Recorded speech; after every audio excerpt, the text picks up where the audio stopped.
শুরুর আগেই বহু বিতর্ক 2026 ফিফা বিশ্বকাপ ঘিরে। গত বৃহস্পতিবার টিকিট মূল্য প্রকাশের পর থেকেই সমালোচনায় বিদ্ধ হচ্ছে ফুটবলের সর্বোচ্চ নিয়ন্ত্রক সংস্থা।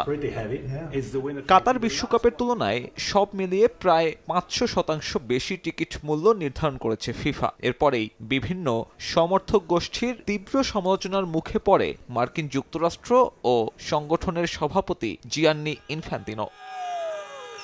সমালোচনা আর প্রতিবাদের মুখে দাম কমাতে বাধ্য হল ফিফা। গ্রুপ পর্ব থেকে শুরু করে ফাইনাল পর্যন্ত প্রতি ম্যাচে সর্বনিম্ন ক্যাটাগরিতে $60 টিকিট কিনতে পারবে দর্শকরা।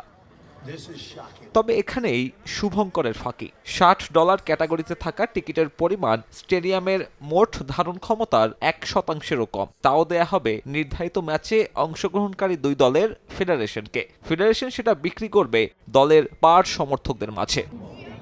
যেমন ইংল্যান্ডের প্রথম ম্যাচে তাদের ফেডারেশনের জন্য বরাদ্দ 4022টি টিকিট, তবে তার মধ্যে $60 টিকিট সংখ্যা মাত্র 402টি। মেটলাইফ স্টেডিয়ামের ফাইনালে একই ক্যাটাগরিতে দুই ফাইনালিস্ট পাবে 450 করে টিকিট।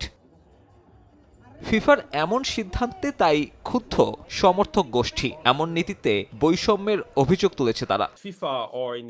এই $60 স্কিমের আওতায় ফাইনাল ম্যাচ পর্যন্ত সব ম্যাচ দেখলে খরচ হবে $480। ক্যাটাগরি 4-এর জন্য এই মূল্য, আর ক্যাটাগরি 3-এ একইভাবে সবগুলো ম্যাচ দেখলে খরচ $6900। একই সেকশনে বসা দর্শকদের জন্য এই পার্থক্যটা অনেক বেশি। তার মানে আপনি একই সেকশনে বসে অন্য একজনের চেয়ে 15 গুণ বেশি দামে খেলা দেখছেন, অথবা 15 গুণ কম দামে। এটা সঠিক নয়। অথচ ফুটবল হবার কথা ছিল সকলের। মার্কিন মূল্যকে বিশ্বকাপ টিকিট মূল্য মাঠে বসে খেলা দেখার স্বপ্ন ভেঙে দিচ্ছে অংশগ্রহণকারী অনেক দেশেরই ফুটবল প্রেমীদের। সাব্বির মিথুন, সময় সংবাদ।